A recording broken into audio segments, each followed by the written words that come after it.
About that time, right? What's going, Rob? Good morning. Good morning. Good morning. Good afternoon, right? Afternoon, yeah, right. Just between 12 o'clock. Awesome. Okay. All right. Coach will make an opening statement, and then, just like normal, just raise your hand. I'll call on you. All right. First and foremost, I want to thank everyone for coming today. Looks like you guys are just as excited as we are to get things rolling. There's a lot of other excitement going on campus as well, and I'd be crazy not to mention it because I think you guys see that as an athletic department in the university community, we're very family-oriented, right? We make sure we're always supporting each other and always highlighting great things. So I know soccer, volleyball, and cross-country have already gotten underway, so they're grinding at it. We're a little bit behind them. We're getting ready ourselves to start. And just want to welcome a couple of really notable new coaches. First of all, softball-wise, I know you guys have met Coach Lombardi, Missy Lombardi, and how excited we are about her. In the women's golf, on their team, Derek Bradley. Okay, well, Bradley, I'm sorry, welcoming him. Women's tennis, an alum, Courtney Nagel, coming back home to coach our women's tennis team. And Chelsea Gamble, who was just hired this past Wednesday to coach lacrosse. So a lot of exciting stuff going on in the other areas of the athletic department. And certainly we're fired up because after a great offseason, Coach Feld has done a great job with our football team, our leadership council, our players have done a really good job creating a type of culture that we want here at the University of Oregon in the football program. And a staff that has a ton of continuity that has been able now to focus on the next phase, on year 2 of a developmental process and making sure that we continue to elevate the standards of Oregon football. All those things combined have us excited beyond what words can describe. So here we are. Report date is today. Guys are taking care of all the compliance meetings they have to take care of, getting heighted, weighted, equipment distributed, getting all their new gear ready to roll. But certainly they're excited, and mainly because of the hard work that they have put into this offseason, and they see some pretty results coming down the line. So with that being said, certainly looking forward to answering questions and having some discussions. Good to see everybody. Okay, I hope to see you guys out there as often as possible. We certainly try to make it as accommodating as we possibly can to make sure you get what you need to make sure you get to know our football team, the players, the coaches, and some of the new faces. And by the way, there are some really important new faces in all aspects of our program, from a development standpoint, analysts that have coordinator experience at different universities, and all this does is just give us better chances to prepare our football team as people and as players for a great season and for a great life after football. So, but that being said, I'd like to open it up to questions. Questions?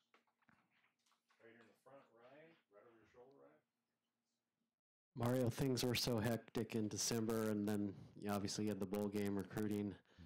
Since spring practices ended, do you feel like you're kind of comfortable in your new role now and ready for fall camp? I don't know if the word comfortable ever settles in with coaches. I think coaches are always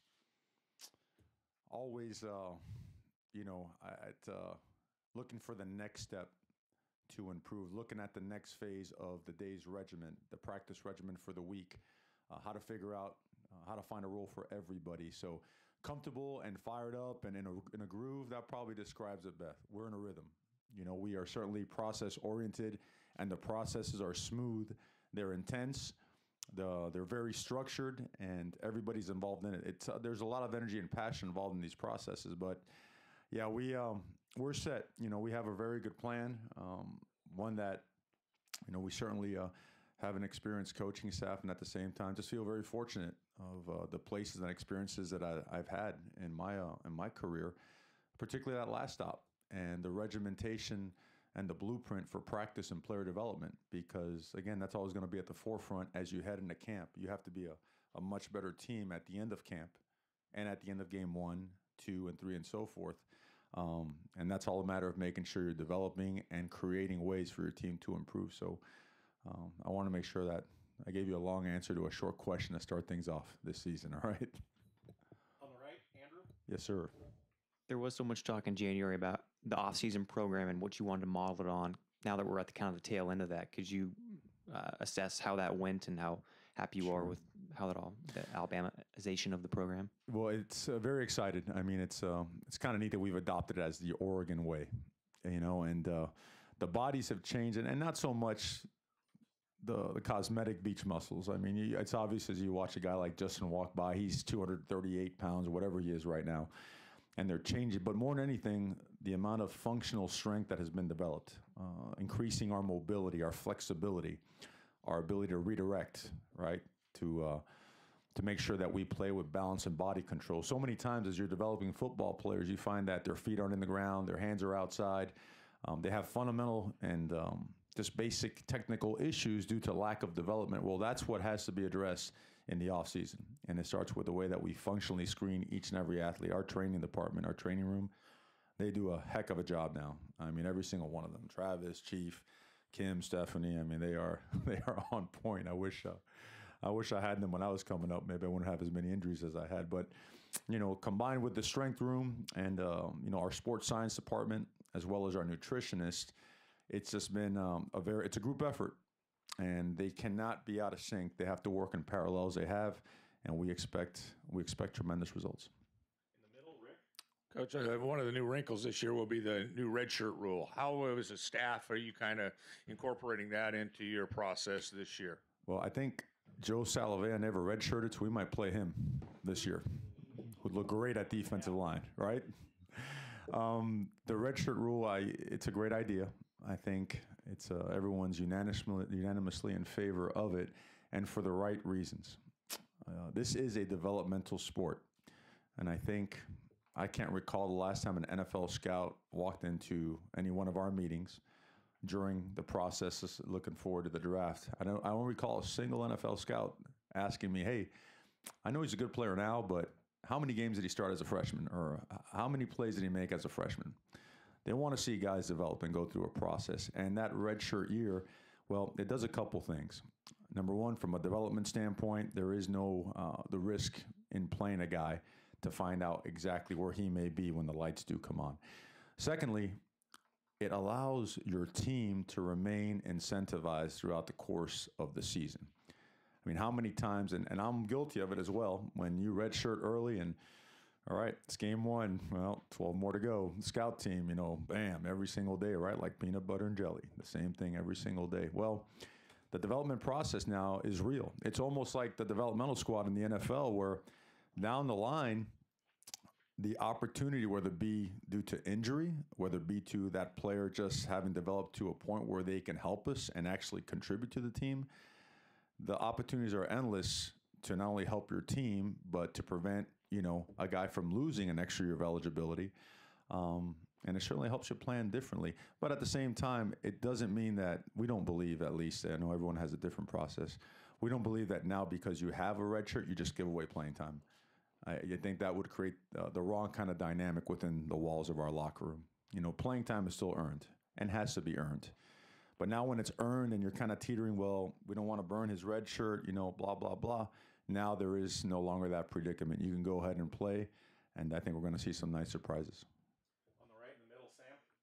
Yes, Coach, you sort of alluded a little bit to your last stop. I guess it was a big program, just a little bit. But anyways, you coached with Nick Saban, Mm-hmm. played for Dennis Erickson. Mm-hmm. What are the main things you learned from those guys, and how did they influence you as a coach and otherwise? Yeah, that might be another press conference. It takes a little while to cover everything. The other one was Jimmy Johnson down there at the University of Miami, and he was the ultimate sports psychologist. I mean, he was that before the how would you call it, the new age sports psychology departments have come into play. He actually majored in psychology, but everything was geared towards being in elite shape, having a tremendous mindset, team unity, and regimentation. And with regimentation comes discipline. He found the way in every single manner possible to create a competitive nature in our team. I mean, if we had the day off and he had a checkerboard out there, I mean, it almost like, well, if you lost in checkers, you're going to have to run 14 gassers after this checkers match. He was the ultimate competitor, and I think as football has progressed and all these different things come into play, roster size limitations, the APR, academic requirements, which are so important, right? It's changed the game for the better. The different rules that have come into play. Some of those things really were taken into account at that last stop I had. And all of a sudden, your regimen, your structure, your infrastructure, meaning the people that you hire within the walls and the different roles that those people have, well, it's now an all-encompassing life thing as opposed to just a football thing. And anytime you could take life and football and bring them together, because, I mean, we all know, I mean, we were there, right? 17, 18, 19, football, fun, touchdowns, everything. Well, sometimes we can't see past the front of our face, and we have to help kind of peel aside those walls and barriers to do so. And that's one of the biggest things that was learned. I mean, of course, you learn personnel assessment, you know, how you evaluate particular prospects and position groups, right, as it relates to size, speed, power, football IQ or whatnot. You learn a practice structure, which you'll see, well, you guys during that time, I don't think the media is out there, but you'll see a practice regimen where the fours are getting the exact same amount of reps and the quality of rep that the ones are getting. No one's missing a single rep. We talked about the offseason program already. That was probably the most important thing learned. I do believe that's a secret sauce. That's a secret sauce to the program because it creates your culture.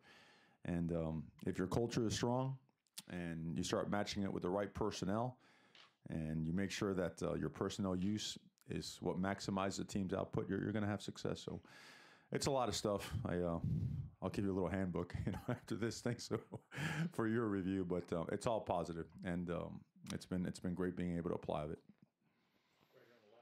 A lot's been said about Justin and his potential or the year this season, but what's kind of your assessment of the guys behind him after spring ball and kind of where you're at going into fall camp? That's a great question. We've touched on it a couple of times because those guys were impressive during spring camp. And you see those bodies are changing as well. I think, you know, I don't know how many of us could have survived the situation that Braxton was thrust into last year. That's hard now. Okay, that's hard. Things are coming at you 100 miles an hour in a brand new system as a true freshman. And one thing you saw about him, he was smart, he was tough, he played with courage. And when we got to spring ball, what you saw is a guy that could really run the offense the way it's supposed to be run. And so we're really excited about his progress and what he could mean to this football team down the stretch. And Tyler Shuck's done an incredible job as well.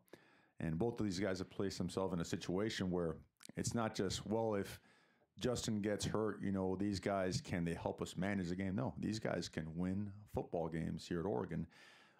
We have a lot of confidence in them. We still, and they still know they still have to continue to develop. But initially, spring, when we got into spring, pleasantly surprised at the end of spring, very happy and satisfied with their progress. So we're looking for a next step from them here in the fall. On the right, Andrew? I wanted to ask status of 3 players. One is Jalen Hall. Has he reported? And if not, do you expect him at fall camp at all? And then have you heard resolution from the NCAA about Malik Young and DJ Johnson if they can play this year? Okay. Jalen Hall will not be on the roster as we open camp. Okay. Obviously, we support guys that have issues that they have to take care of 100%, but he will not be here for as we begin camp. Malik Young's extra year has not been granted. So Malik Young also will not be on the roster. Did you mention a third? DJ Johnson. He is he's on the roster, okay, but he will have to serve a year of residency before he plays. So he is he's had a great offseason as well, certainly doing a really good job academically. We expect him to be a great player down the line, but he will not be available to play this year. Coach, can you kind of talk about fill the sleeves and how Coach Feld has, I know us in the media got to see a little bit of that in spring ball coming out in the freezing rain and being sleeveless, but can you talk about the positive impact that's had on your program? I know Twitter attention doesn't win you games, but what that's been able to bring attention to Oregon. Sure. You know, I guess first note, Patrick over there, he's filling the sleeves. You see him over there. He's been working with Coach Feld. I think it's just energy coming out of our staff. I think if you watch our staff overall, whether it be through their Twitter personalities or what you see on a daily basis, they've got a lot of juice, and we encourage that. That's a big part of what we are here at Oregon. I mean, people, we're all different in our own ways. And look, when it's time to get together as a team and to have uniformity, 1,000%. But there's also, you know, opportunities to be yourself and let yourself be you. And, he's got a lot of juice. He's got a lot of energy. And you guys be the judge. I mean, if our staff and players, if you feel the sleeves are a little bit more filled up, then, maybe we'll give him a little bit of praise. But he's been very important to us. And it's worth mentioning all his assistants as well. Coach Davis, Coach File, Coach Williams. They've all done a really, really good job. Taylor, our nutritionist that has worked with our players. There's just a lot of enthusiasm about being in elite shape. And my old coach used to say that all the time. He said, the whole football thing, yes, there's some toughness involved and you've got to be smart. You've got to make good decisions. But he also said that, football has a way of rewarding those that are in elite shape. And that's become very important to our football players. And, during certain times of the year, we're not allowed to watch them work out. That's just, the rules are rules. But you come in on a Saturday, you're doing some work in the office, and you happen to go by the weight room and you see that your weight room is filled with your players. That's a cultural change for the positive. And again, we're pretty excited about that. On the right, Tyson. How much separation did you see from Tony Brooks-James versus some of the other younger running backs coming out of the spring? And do you envision an offense where you want to have one guy having 200-plus carries, or do you see it being a little bit more spread out throughout the season? Yeah, well, I wouldn't call it separation. I see a lot of competitiveness there.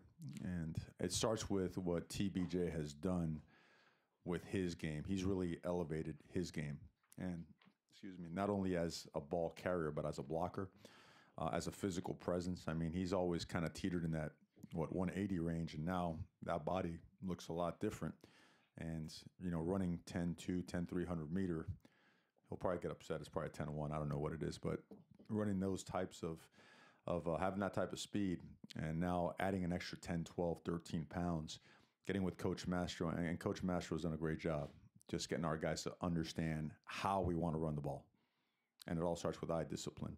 I think when you combine all those factors and TBJ's want to, and the realization that this is his senior year, he's created a much better running back room, and the departure of a great one. We like to have, all those guys back. Those guys are good football players, but it's now time for these guys to show what they can do. And it's the competition is thick in the right type of way. So I wouldn't, before we put on those pads and start rolling, especially after an off season like we just had, I wouldn't even think about separation as it relates to different players. We want to make sure we give them an opportunity to let it play out and find a role for everybody. My math might be off on who's not on scholarship, but I think you added about 15 walk-ons from this previous fall camp. Maybe just what's the significance of that big of a jump, and kind of how do you identify who can help you with the walk-on status? Well, the walk-on program here is going to be a very big part of what we do at the University of Oregon, because, once you have a locker in there, it doesn't matter whether you walked on or if you were a 5-star athlete. I want to make that part extremely clear. The second part is we just don't bring in anybody, even if they are walking on and paying their own way. We scout and we recruit every single player on this roster, including the ones that have come on as walk-ons. We feel very fortunate with the ones that we have had walk-on, because we've got a couple guys that are pretty significant, pretty prominent track athletes that are in that 10-3, 10-4 range that increase our team speed right away. We have some big-bodied linebackers and some edge rushers that we feel are going to have the opportunity to compete. So it's significant because now the quality of your team continues to improve, right? I think everybody knows, hey, look, these guys really separate themselves as the first 22, top 22 players, top 40 players. Well, what does 40 through 90 look like? What does 90 through 110 look like? So the quality of our team from top to bottom, the expectation and our goal is to make sure it's as high as it could be. Coach, you are one of, as I count, 5 new coaches in the conference this year. That's a lot of turnover. This has always been a fairly stable conference in that respect. I was kind of curious. Stable in football? Well, there's been a lot of turnover as head coaches. Guys come here and kind of stay, but some of them. But anyway, with the 5 new coaches, how does that complicate your looking around the league and kind of game planning and seeing what is in store, and what are your thoughts of the Pac-12 this year? Yeah, that's where these analyst hires, which we haven't touched on much, but it's important to do so. That's why they're so important, because, the month of May And the last part of April, that's our heavy recruiting time, right? We're on the road evaluating. I'm not, but the assistant coaches are. I'm not allowed to be. But what you'd like to do with that month is use it as efficiently, as wisely as you can. These guys take a deep dive into every opponent, especially as it relates to everything you just mentioned. New head coaches, new coordinators, places they've been, what they've run, who they're influenced by, who they're working with now, right? What have they done for the past 5 years? Because it's probably a pretty good indication of what they're going to be doing for the next couple of years to get us ahead in terms of recognition and familiarity of our opponents. Give us a chance to put together a preliminary game plan on our opponents as well. And that's where that manpower, comes into play. And these guys have done a really good job in helping us do so. And you have to. I think if you don't do that, you're going to find yourself in a time crunch come your game plan week. There's too many, I wouldn't call them subtle. There's too many differences and too many, I would say, wrinkles in the different schematically in the different offense and defensive schemes that we have seen and will see in the conference for you not to get a step ahead. In fact, during camp, once the first 7 days go by, we'll dedicate, a 12-minute period, 20-plus plays a day to a particular opponent and the 3 things that could present issues to us or for us. And why would you do that? Well, this is a cumulative rep type of learning process, right? We want those reps logged in the minds of our players, haven't seen at least one, even if they don't know who it is. Coach, what are we doing a spread option period for? This team doesn't, it might be because when we face so-and-so, those reps are going to come into play. But I hope that makes sense because that's a great question. It is always a challenge of the offseason. But if you do it right and if you're efficient, you have a chance to make it a big positive. Front middle, right here, Austin. Mario, I know you're totally focused on what's happening here, but with what's happened at Ohio State and you being a guy who's been a head coach before and now is transitioning back into that role, is there anything that you can take from that in terms of what the head coach has to do, being responsible, not just for himself, but everybody in the organization? And how do you do that when you're leading an organization that is so big? Sure.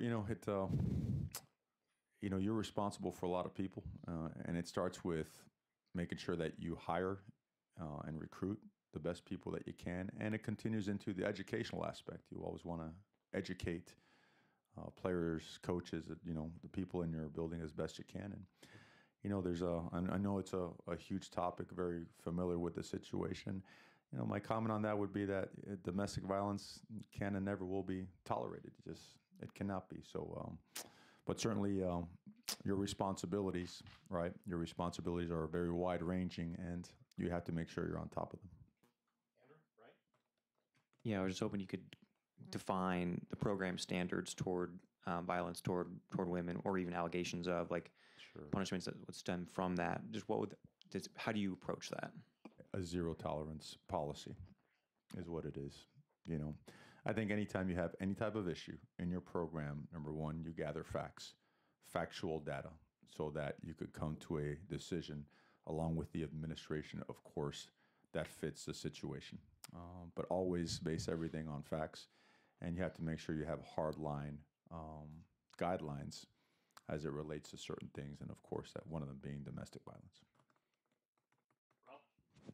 Now that you're heading off into a full season, what sort of philosophy do you take in terms of addressing goals with your guys? Do you talk about championships you want to achieve? Do you talk about win totals? Do you talk about bowls you want to get to? What is your philosophy in terms of what you do and don't address? We're good to go. I'm going to put your face right by that board too, right there. Our goals are set. But how much do you actually talk about that with guys as you embark on the season? Well, it is, but you stay process oriented. You certainly set the goals. You don't shy away from them. God forbid the fact that we should ever shy away from wanting to play for championships. If you do, you're at the wrong place. This is the University of Oregon, right? So that being important, but there is a process to get there. And taking a peek at the scoreboard or taking a look at a result or thinking about the fourth quarter when we're still in Series 2, Quarter 1, it's not going to get it done. Our team has to understand that. It's part of what we do from a practice standpoint, is understanding that if you trust the process and you grind and work at the process, eventually the process is going to love you back. It's going to take care of you.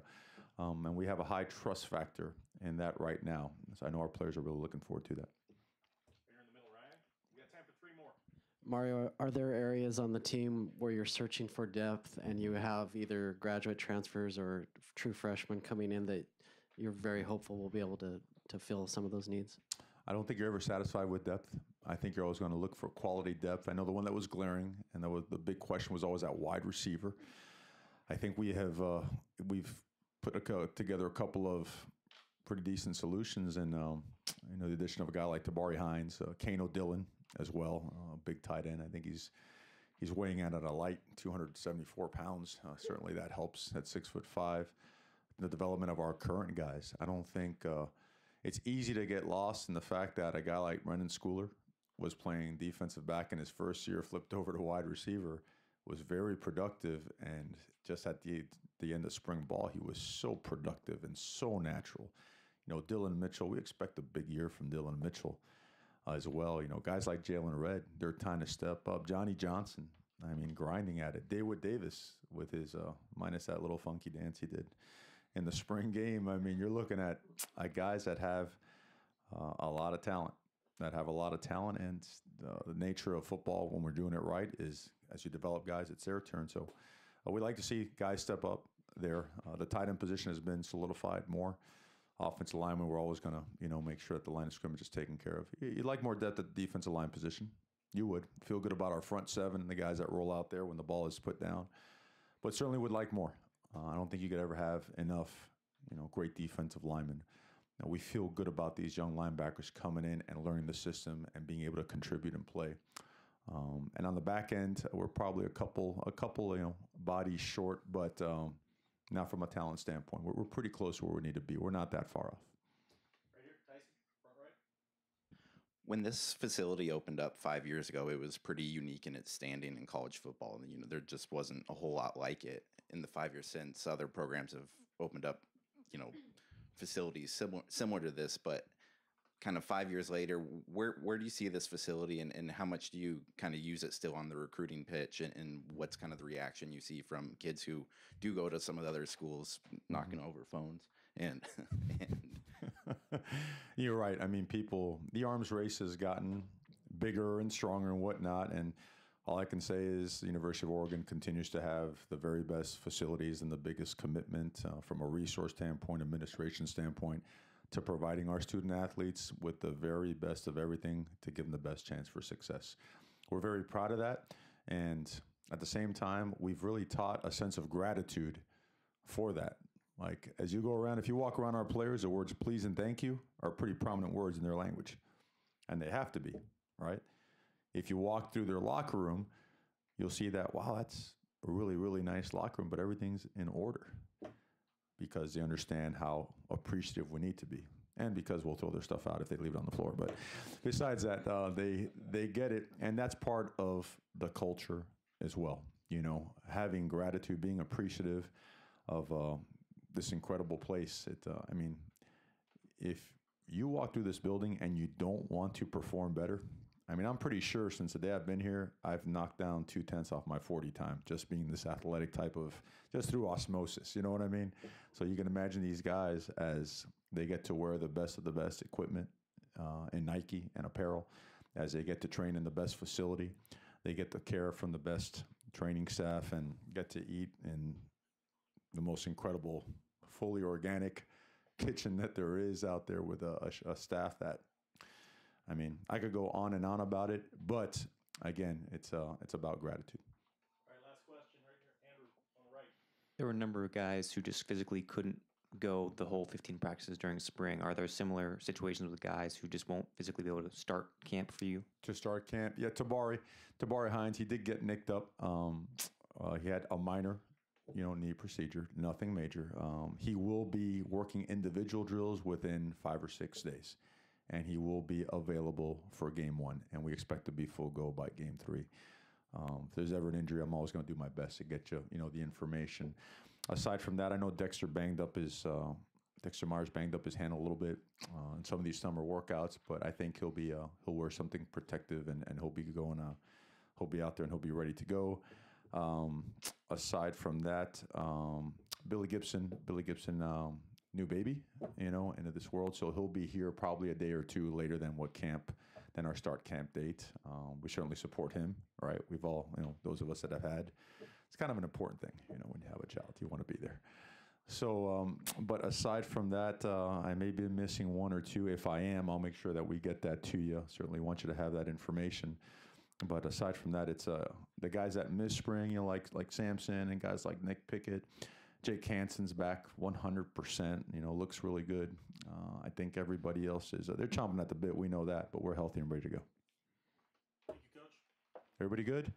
Guys, thank you so much for being here. Looking forward to seeing you out there, and feel free to bring the juice and fill the sleeves as best you can. All right?